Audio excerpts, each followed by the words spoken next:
The distant peal of thunder sent a chill down Penelope Zeller's spine as she hastily stuffed the last of her belongings into a worn leather satchel. Her fingers, bruised and trembling, fumbled with the brass clasp.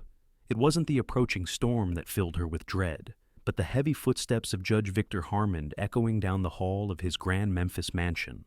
The year was 1873, and at 22, Penelope had spent the last 3 years as the judge's ward, a position that had devolved from uncomfortable to unbearable. "Going somewhere, my dear?" The judge's voice slithered into the room before he did, bourbon-soaked and menacing. His imposing figure filled the doorway, blocking her escape. "Just tidying, sir," Penelope lied, sliding the satchel beneath her bed with her foot.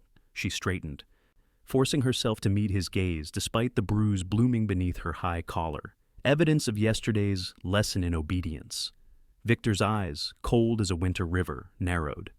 "Curious way to tidy, with your Sunday dress on and your grandmother's locket around your neck." He stepped closer, and Penelope fought the urge to retreat. "You seem to have forgotten our arrangement. Your father's debts weren't trivial, and your continued comfort depends entirely on my generosity." "I haven't forgotten," she whispered, her stomach twisting at the memory of her father's gambling addiction that had left her at this monster's mercy after his death.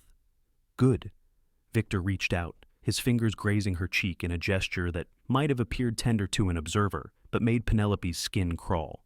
"Because tomorrow you'll become Mrs. Victor Harmon, and all this nonsense about leaving will be forgotten." Penelope's heart hammered against her ribs.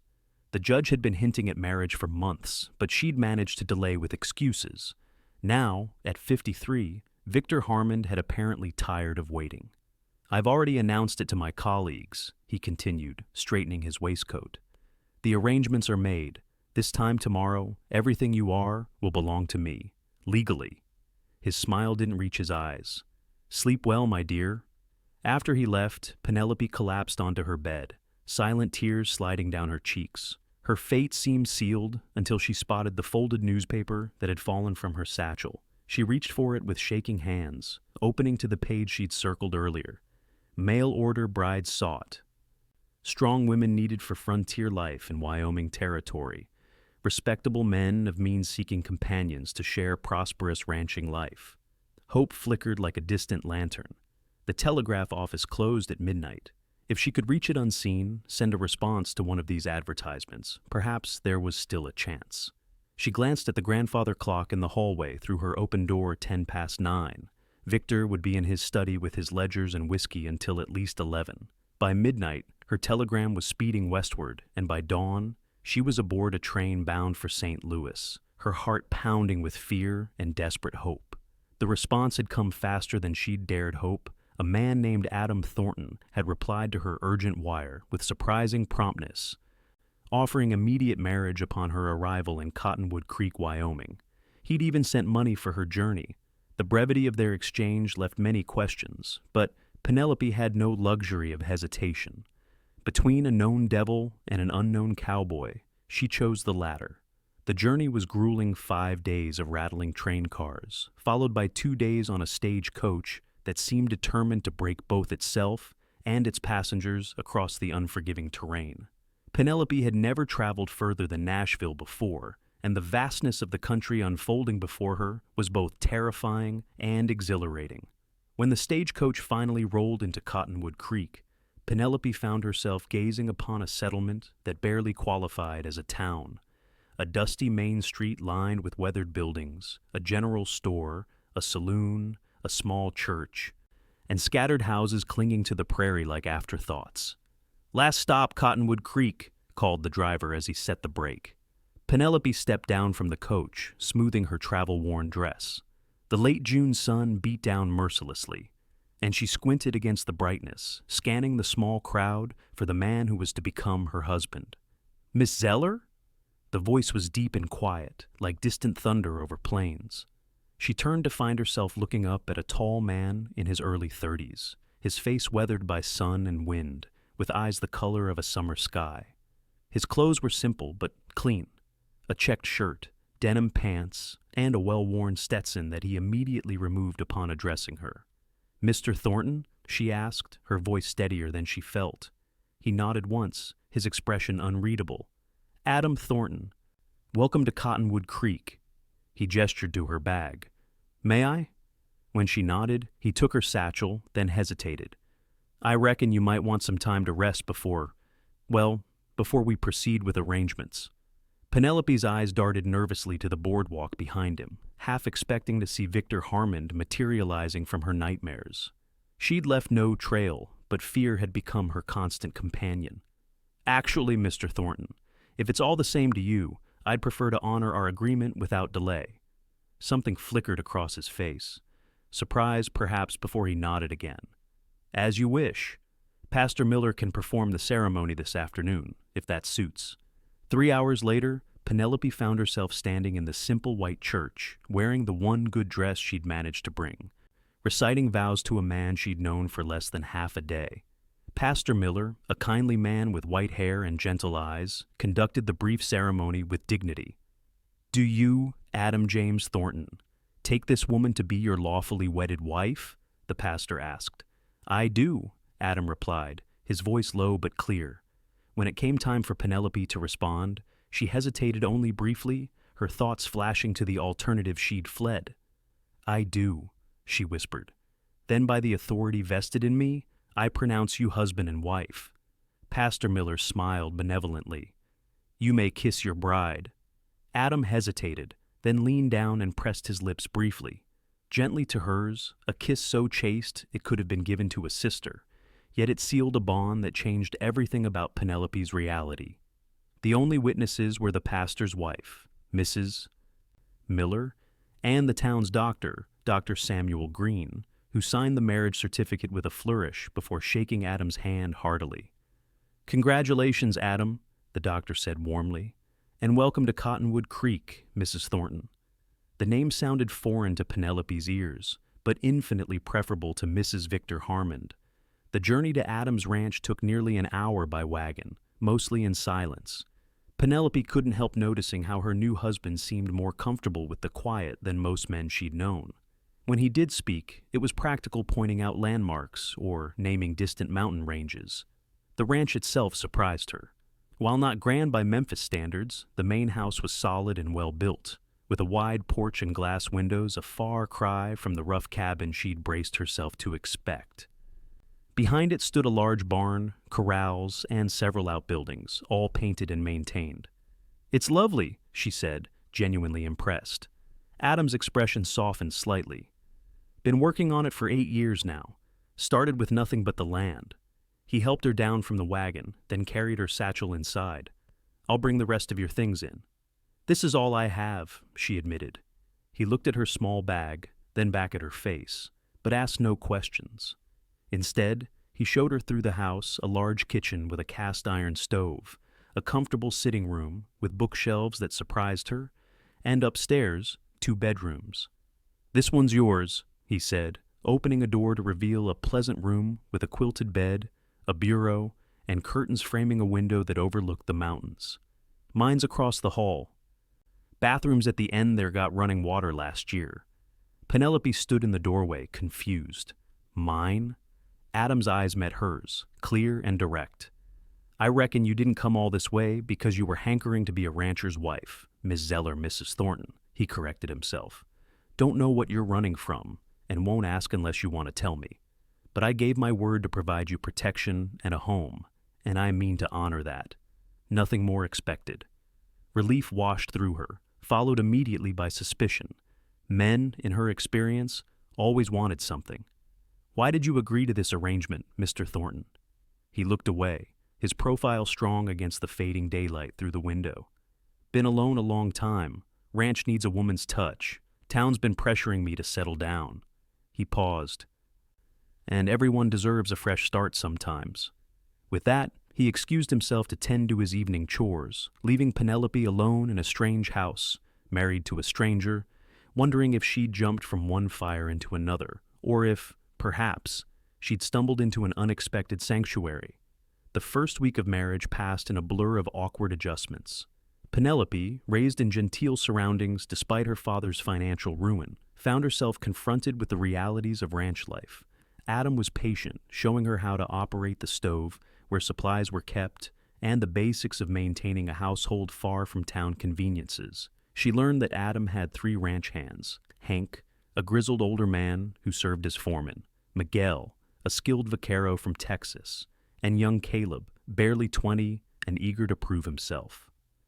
They lived in a bunkhouse near the barn and took their midday meals with Adam, a practice that continued after Penelope's arrival. The men were respectful, if curious, about their boss's new bride. None dared ask direct questions, but Penelope felt their wondering gazes when they thought she wasn't looking. What kind of woman marries a man she's never met? Their silent question hung in the air during those first awkward meals. Adam himself remained something of a mystery. He rose before dawn and often worked until after sunset, coming in for meals with dirt-streaked clothes and sun-reddened skin. He was unfailingly polite, asking about her comfort and needs, but revealing little of himself beyond the practicalities of their arrangement. On the 7th day after her arrival, a Sunday, Adam appeared at breakfast in clean clothes, his hair still damp from washing. "Church starts at 10 if you'd like to attend," he said, pouring coffee. "No obligation." Penelope hesitated. The prospect of facing the town's curious stares was daunting, but staying isolated forever wasn't practical. "I'd like to go," she decided. The small white church was packed when they arrived, and Penelope felt the collective gaze of Cottonwood Creek's citizens upon her as Adam escorted her to a pew midway down the aisle. Whispers followed them like a breeze through dry grass. Pastor Miller nodded warmly from the pulpit, then began the service. Beside her, Adam bowed his head in prayer, his large, calloused hands clasped before him. Throughout the service, Penelope was struck by the reverence in his expression, a man transformed from the reserved rancher to someone deeply connected to something beyond himself. When the congregation rose to sing, Adam's voice surprised her, rich and true, singing the familiar hymns with unabashed sincerity. This man who spoke so little in daily life gave voice to faith with clear conviction. After the service, they were surrounded by curious well-wishers, women eyeing Penelope with a mixture of fascination and assessment, while men clapped Adam on the shoulder with knowing winks that made her cheeks burn. "So lovely to meet you properly, Mrs. Thornton," said a plump woman with kind eyes, introducing herself as Martha Green, the doctor's wife. "We're having a small gathering this afternoon, nothing fancy, just Sunday dinner. We'd be delighted if you and Adam would join us." Before Penelope could formulate a polite refusal, Adam accepted. "That's mighty kind. We'd be happy to come." The Green home was the largest in town after the bankers, a testament to the doctor's standing in the community. Inside, Penelope found herself separated from Adam, as Martha led her to the parlor where the women had gathered, while the men congregated on the porch with pipes and discussion of cattle prices. "So," began a sharp-faced woman who'd been introduced as Mrs. Abigail Porter, the banker's wife. "How are you finding married life, Mrs. Thornton? It must be quite an adjustment." The question seemed innocent enough, but Penelope detected an undercurrent of gossip-seeking. "Mr. Thornton has been very accommodating," she replied carefully. "I imagine so," Mrs. Porter said, with a smile that didn't reach her eyes. "We were all quite surprised when Adam announced he'd taken a bride by correspondence. He's been something of a solitary figure since arriving here." "What Mrs. Porter means," interjected Martha Green gently, "is that Adam is well respected, but keeps to himself. Your arrival has been the most exciting news in Cottonwood Creek since the railway survey team came through last fall." A younger woman, introduced as Clara Wilson, the schoolteacher, leaned forward. "Is it true you're from Tennessee? That's so far east. What brought you all the way to Wyoming?" Penelope had prepared for this question. "My parents passed away, and I was seeking a fresh start. Mr. Thornton's advertisement seemed providential." "How romantic," sighed Clara, earning a snort from Mrs. Porter. "Practical, more like," the banker's wife corrected. "A man needs a wife to cook and clean, and a woman needs security. Nothing romantic about it." Martha Green shot her friend a warning look before turning to Penelope. "Don't mind Abigail. She's forgotten what it's like to be a new bride. I think it's wonderful that you've both found each other, however it came about." The afternoon continued in this vein, with Penelope carefully navigating questions while learning bits of information about her new community and her husband through the women's conversation. Apparently, Adam had arrived in Cottonwood Creek 8 years ago, with little more than a wagon, some tools, and enough money to put a down payment on land that nobody thought would amount to much. And now he runs one of the most successful cattle operations in the county, Martha noted with approval. A self-made man, your husband. On the ride home, Penelope found herself studying Adam's profile in the golden light of the setting sun. "They think highly of you," she observed. Adam's hands remained steady on the reins. "Good people mostly, talk too much. They said you built your ranch from nothing." He shrugged. "Had help. God provides." "You're a man of faith," she said, not quite a question. Adam glanced at her then, his blue eyes reflective. "Faith's what got me through after Sarah and the baby died." The casual mention of this profound loss left Penelope speechless. This was the first personal information he'd volunteered since her arrival. "My wife," he explained after a moment, seeing her confusion. 7 years ago now, childbed fever, both gone in 2 days. "I'm so sorry," Penelope said softly, understanding now the separate bedrooms, his reluctance to touch her, the sadness that sometimes shadowed his eyes. "It was God's will," he said simply. "Took me a long time to accept that." They rode in silence for several minutes before Penelope gathered her courage. "Mr. Thornton, Adam, I feel I should explain why I came here." "No need." "But there is," she insisted. "You've given me sanctuary without question. You deserve the truth." Adam pulled the wagon to a stop, turning to face her properly. "All right."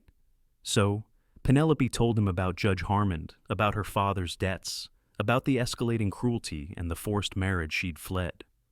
She showed him the fading bruises on her wrists where Victor had gripped her during their last confrontation. Throughout her story, Adam remained silent, his jaw tightening, his eyes growing stormy. When she finished, he simply nodded once. "He won't find you here. You have my word." It wasn't until they were nearly home that he spoke again. "My ma used to say the Lord works in mysterious ways. Maybe this arrangement of ours is serving his purpose for both of us." That night, Penelope lay awake in her comfortable bed, pondering the man across the hall, a widower who'd lost everything, yet had built a new life through sheer determination and faith. A man who'd married a stranger and asked nothing in return, except perhaps companionship and the semblance of a normal life.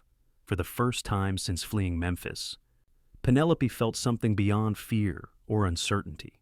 Not quite hope, not yet trust, but something tentatively unfurling the possibility that this marriage of convenience might offer more than mere escape.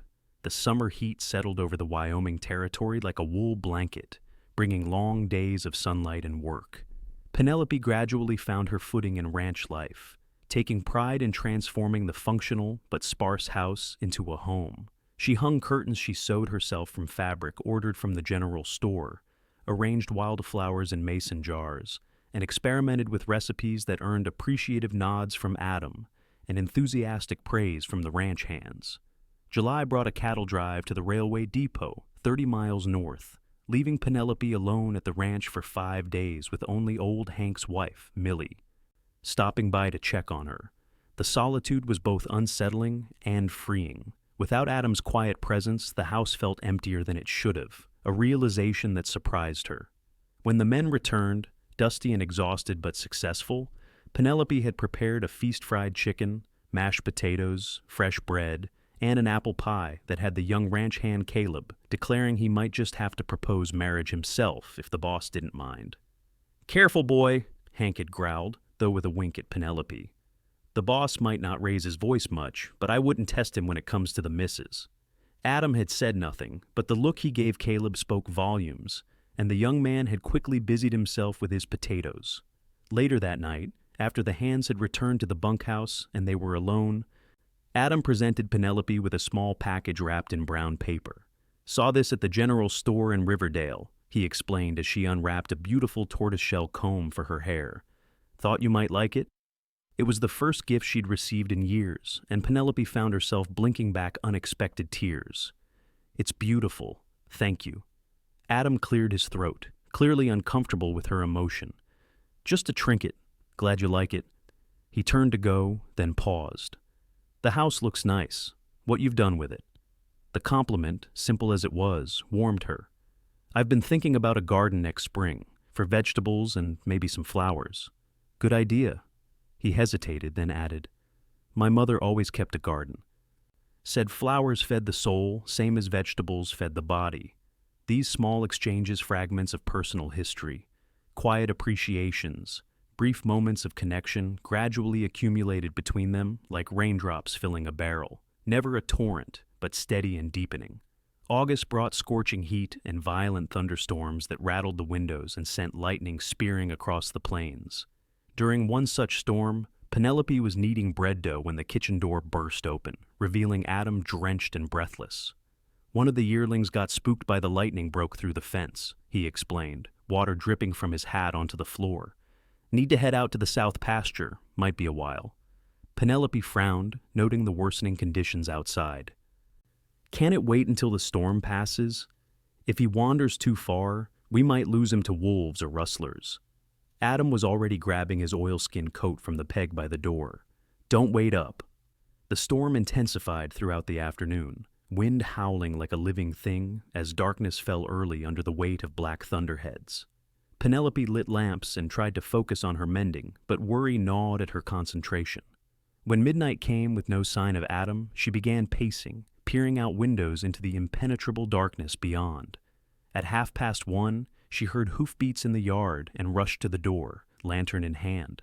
Adam stumbled in, soaked to the bone and shivering violently, his face alarmingly pale even in the golden lamplight. "Found him," he managed through chattering teeth. "Got him back to the corral." "You're freezing!" Penelope exclaimed, setting down her lantern to help him out of his sodden coat. "We need to get you warm immediately." Adam tried to wave off her concern, but his legs buckled as he stepped toward the stairs. Penelope caught him as best she could, alarmed at the heat radiating from him, despite his shivering not cold. But fever. "Upstairs," she ordered, supporting him with her shoulder. "Now." It took all her strength to help him to his bedroom, where she stripped off his wet clothes with efficient, impersonal movements, trying to ignore the inappropriate intimacy of undressing the man who was her husband in name only. She toweled him dry, pulled a nightshirt over his head like he was a child, and tucked him into bed before building up the fire in his small hearth. "Penelope," he murmured, his voice rough, "don't fuss. I'll be fine." "Hush," she replied, placing a hand on his forehead and frowning at the heat she felt there. "You're burning up." Through the night, she bathed his face with cool cloths as his fever raged, alternately shivering and sweating. Near dawn, when he began mumbling incoherently, calling for Sarah and someone named James, Penelope sent Caleb for the doctor. Dr. Green arrived by mid-morning, his examination thorough and his diagnosis concerning. "Pneumonia, I'm afraid. It's in both lungs." "Will he recover?" Penelope asked, her throat tight with unexpected fear. The doctor's expression was grave. "He's strong, but pneumonia is serious. The next 48 hours will tell. Keep him warm, get fluids into him when he's conscious, and use these powders for the fever." He patted her hand. "And pray, my dear. Sometimes that's the best medicine." For 3 days, Penelope barely left Adam's bedside. She spooned broth between his cracked lips when he was lucid enough to swallow, bathed his burning skin, and changed his sweat-soaked sheets with the help of Millie, who came up from the bunkhouse to assist. The ranch hands managed the daily chores, checking in regularly with worried expressions. On the 3rd night, Adam's fever broke, leaving him weak but clear-eyed. He found Penelope dozing in a chair beside his bed, her head at an awkward angle that would surely leave her neck aching. "Penelope," he whispered. She jerked awake, immediately leaning forward to place a hand on his forehead. "Your fever's down," she said, relief evident in her voice.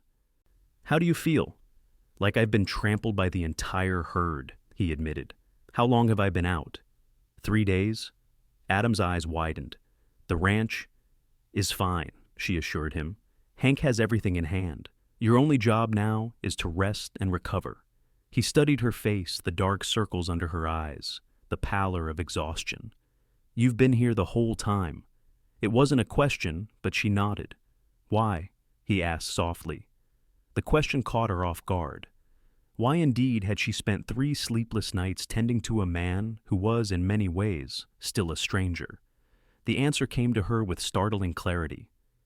"Because I care what happens to you," she said simply. Something shifted in Adam's eyes, a softening, a recognition. He reached for her hand, his fingers still weak, but his grip intentional. "Thank you." Recovery was slow.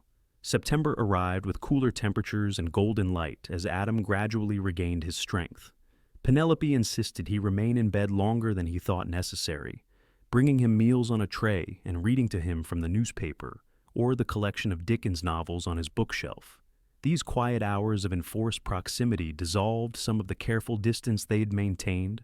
Adam spoke more freely of his past, his childhood in Ohio, his journey west after the war, meeting Sarah in St. Louis, and their dream of building a life together in the untamed promise of Wyoming. She was so full of life, he told Penelope one evening as the sun set in a blaze of orange and pink beyond his window. Laughed all the time, never complained, even when we were living in a tent that first winter while I built the cabin. "She sounds remarkable," Penelope said, genuinely touched by the love still evident in his voice. She was. Adam's gaze was distant with memory. "When she told me about the baby, it was the happiest day of my life. We had such plans." He fell silent, then added quietly, "After I lost them, I was angry with God for a long time. Couldn't understand why he'd take them and leave me here alone." "What changed?" Penelope asked. Adam considered the question. Time, work, prayer. "One day I realized I was still breathing, still putting one foot in front of the other. Figured if God kept me here, he must have reasons, even if I couldn't see them yet." By the time Adam was strong enough to resume light duties around the ranch, something fundamental had shifted between them. The careful politeness remained, but beneath it flowed a current of genuine companionship. One crisp October morning, Penelope came downstairs to find Adam already at the kitchen table, a sheet of paper before him, his expression troubled. "What is it?" she asked, immediately concerned by his furrowed brow. He hesitated before passing her the letter. "Came yesterday with the supply wagon. I didn't want to worry you." The paper was expensive, the handwriting elegant and masculine. As Penelope read, her blood turned to ice. "To whom it may concern, I am seeking information regarding the whereabouts of my ward, Miss Penelope Zeller, who disappeared from Memphis, Tennessee in late June of this year. As her legal guardian, I am deeply concerned for her welfare. A generous reward is offered for information leading to her safe return. Respectfully, Judge Victor Harmond, Circuit Court, Memphis." Penelope sank into a chair, the letter trembling in her hands. "He's looking for me." "He won't find you," Adam said firmly. "You're not Penelope Zeller anymore. You're Penelope Thornton, my wife, with the papers to prove it." "You don't understand," she whispered. "He's a judge. He has connections, influence. If he discovers where I am, then he'll have to come through me." Adam's voice, though quiet as always, held an iron certainty that made Penelope look up in surprise. "I made you a promise, Penelope. No harm will come to you while I draw breath." Despite his reassurance, fear coiled in Penelope's stomach. Victor Harmond was not a man who gave up easily, especially when his pride was wounded. If he traced her to Wyoming, to Cottonwood Creek, what might he do? She couldn't bear the thought of bringing danger to Adam's door, not after all he'd done for her. But neither could she imagine leaving the safety and unexpected contentment she'd found at the ranch. That night, for the first time since their wedding, Adam joined Penelope on the porch after supper, settling into the chair beside her rocking chair as the first stars appeared in the darkening sky. "I've been thinking," he began, his voice characteristically measured, "about your situation." Penelope's hands stilled in her lap. "Yes? If this judge is as determined as you say, he might eventually track you here." Her heart sank. Was he about to ask her to leave, to protect himself and his ranch from Victor's potential wrath? "So I've been considering options," Adam continued. "We could move. I've got land further west, near the mountains. Or we could challenge him legally, though that might be complicated." "Or?" Penelope prompted, sensing there was more. Adam shifted in his seat, uncomfortable with what he was about to propose. "Or we could make this marriage real." Penelope's breath caught. "What do you mean?" A husband has legal rights that supersede a guardian's, he explained, carefully avoiding her gaze.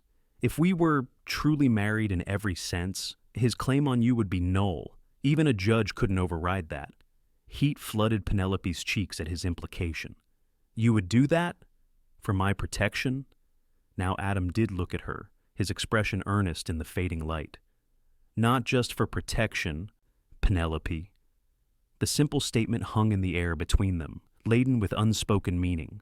Not just duty or honor or practical solutions, but something more, something that had been quietly growing between them through shared meals and conversations, through illness and recovery, through the gradual weaving together of two separate lives.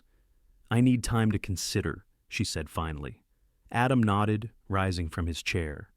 Take all the time you need. Nothing has to change unless you want it to. As he turned to go inside, Penelope called after him. Adam? He paused, looking back. Thank you. For everything. His smile was brief but genuine. Good night, Penelope. She remained on the porch long after he'd gone inside, watching the stars multiply across the vast Wyoming sky, her thoughts as wide and varied as the constellations above. The prospect of a true marriage to Adam stirred feelings she'd scarcely acknowledged, not just gratitude or security, but something warmer, something that quickened her pulse when he entered a room, or when their hands accidentally touched while passing the breadbasket at dinner. But intimacy carried its own terrors. Her limited knowledge of relations between men and women came from overheard whispers among her father's housemaids, and her own uncomfortable observations of how men like Victor looked at women as objects to be possessed and used. Could it be different with Adam, whose gentle hands never raised in anger, whose voice never sharpened in command? The answer came to her gradually, through remembered moments. Adam's reverence in church, his patience with newborn calves, his quiet grief for the family he'd lost. His undemanding kindness toward her. This was a man who knew both love and loss, who understood the sacredness of human connection. A week passed, then two, as autumn painted the landscape in russet and gold.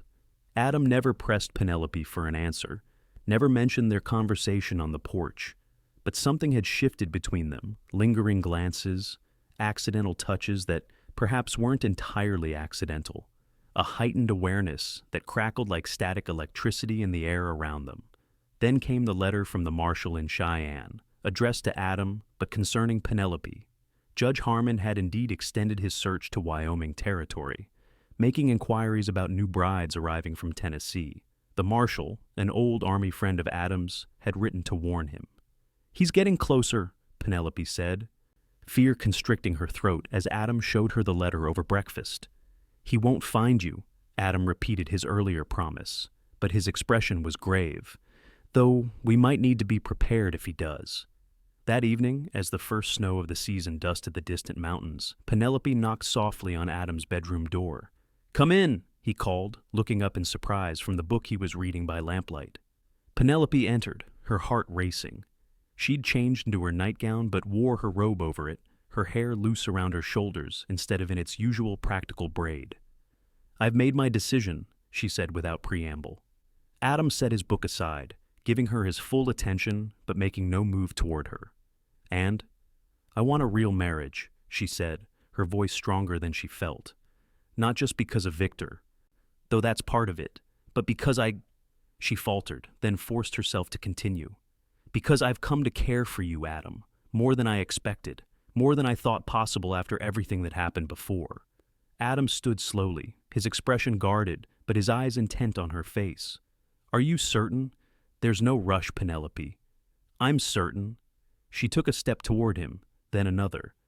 I want to be your wife in truth, not just in name, if you still want that. For answer, Adam closed the distance between them, his hands coming up to frame her face with infinite gentleness. I want that more than I've allowed myself to admit, he confessed. But I need you to know something first. Penelope waited, her pulse thundering in her ears. I'm not good with words, never have been. But what I feel for you isn't duty or convenience. His thumbs traced her cheekbones with exquisite care. It's something I never thought I'd feel again after Sarah died. Something I wasn't looking for, but found anyway. "What are you saying?" Penelope whispered, though she hoped she knew. "I'm saying I love you, Penelope Thornton." The words spoken in his quiet, steady voice carried more weight than if they'd been shouted from mountaintops. "And I will every day for as long as I live." Tears sprang to Penelope's eyes, not of fear or sadness, but of a joy so unexpected it felt like a miracle. "I love you too," she breathed, the truth of it resonating through her entire being. When Adam kissed her then, it was nothing like the chaste peck they had shared at their wedding. This was a kiss of promise and passion, of newfound love and long-held restraint finally released. Penelope responded with all the emotion she'd kept carefully banked, her arms winding around his neck as he pulled her closer. That night, in the soft lamplight of Adam's now their bedroom, Penelope discovered that physical love could indeed be beautiful, tender, and sacred when shared with a man who treasured her not as a possession, but as an equal partner in life's journey. Adam's hands, calloused from years of ranch work, were impossibly gentle on her skin, his whispered endearments and careful attention transforming what she'd feared into something transcendent. Afterward, nestled in the warm circle of his arms, Penelope felt tears slide silently down her cheeks. "Did I hurt you?" Adam asked immediately, his voice concerned as he brushed away a tear with his thumb. "No," she assured him, smiling through her tears. "I'm crying because I'm happy, because I never thought I could feel this way, safe and cherished and loved," he finished for her, pressing his lips to her forehead. "Get used to it, Mrs. Thornton. It's not changing anytime soon." The winter of 1873-74 was one of the harshest in memory, with blizzards that howled down from the mountains and temperatures that froze water buckets solid. But inside the Thornton ranch house, warmth flourished. Adam and Penelope settled into true married life with a joy that surprised them both, discovering in each other not just passion, but partnership. Penelope learned to ride, at first timidly, and then with growing confidence accompanying Adam on shorter rides around the property. He taught her to shoot just in case, he said. Though the unspoken threat of Victor Harmon hung over the lesson, she proved to have a good eye and steady hands. In turn, Penelope brought music back into the house, playing the small piano Adam ordered from back east as a Christmas surprise. On cold winter evenings, she played hymns and folk songs, while Adam sang in his rich baritone, sometimes joined by the ranch hands who'd been invited in for supper. February brought news that simultaneously relieved and saddened Penelope. Victor Harmon had died of a stroke, his body discovered by his housekeeper after he failed to appear for breakfast. The newspaper article, forwarded by Adam's Marshall friend from Cheyenne, described the judge as a respected pillar of Memphis society with no surviving family. "He can't hurt you now," Adam said as Penelope read the article. "No," she agreed softly, "but I can't help feeling sorry for him. To die alone, unloved, after a life of causing pain, it's a tragedy of his own making." Adam studied her face with wonder. "Your capacity for compassion amazes me." "It's easier to feel compassion now that I'm safe," she admitted, "now that I have you." Spring came late that year, but arrived with exuberant beauty, wildflowers carpeting the prairie, new calves wobbling beside their mothers, and the joyous discovery that Penelope was expecting a child of her own. Adam's reaction to the news was everything she could have hoped for. He whooped with joy, lifting her off her feet and spinning her around before setting her down, with sudden concern about her condition. His hand, when he placed it reverently on her still flat stomach, trembled slightly. "Are you afraid?" Penelope asked softly, covering his hand with hers. She knew the ghosts that haunted him, Sarah and their baby, lost in childbirth. "Terrified," he admitted, his voice hoarse with emotion, "but also happier than I have words for." As her body changed with the growing life within her, Adam's protectiveness intensified, though he tried to temper it when Penelope gently reminded him that pregnancy wasn't an illness. Still, he insisted on hiring a young girl from town to help with heavier household chores, and made arrangements for Martha Green to stay at the ranch as Penelope's time approached. "And Dr. Green will be here the moment you feel the first pain," he assured her repeatedly. Penelope bore his fussing with amused patience, understanding that his fear of losing her was rooted in love, not the controlling possessiveness she'd known from Victor. The difference was as vast as the Wyoming sky. On a glorious October morning in 1874, exactly 1 year after she'd made the decision to truly become Adam's wife, Penelope gave birth to a healthy baby boy after a difficult but ultimately successful labor. Dr. Green pronounced both mother and child in excellent health, while Martha Green declared the infant the spitting image of his father, God help us all.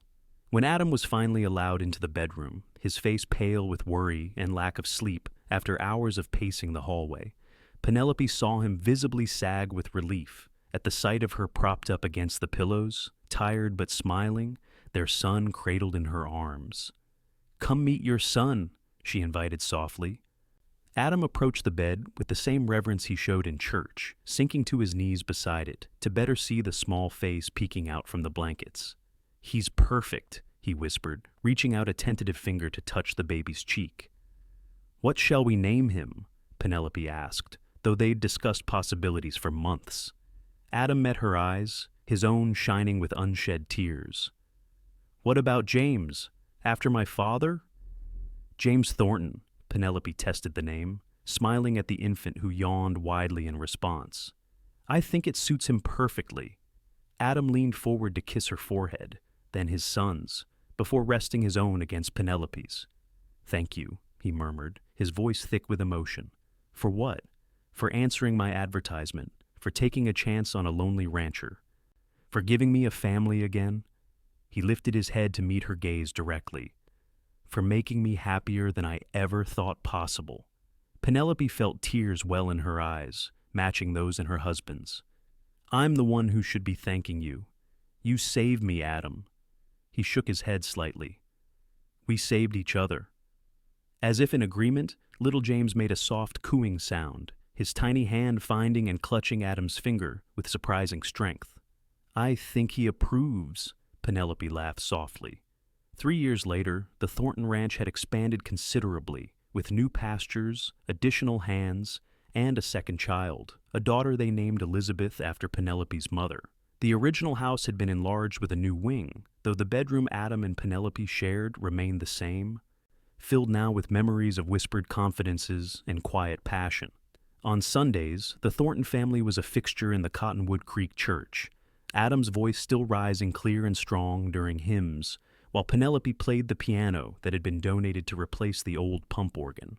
James, a sturdy 3-year-old with his father's blue eyes and his mother's curious nature, sat between them, solemnly attempting to sing along. Life wasn't always easy. The cattle business had its ups and downs, droughts and harsh winters took their toll, and the work never ended. But through it all, Adam and Penelope faced challenges together, their love deepening with each passing season.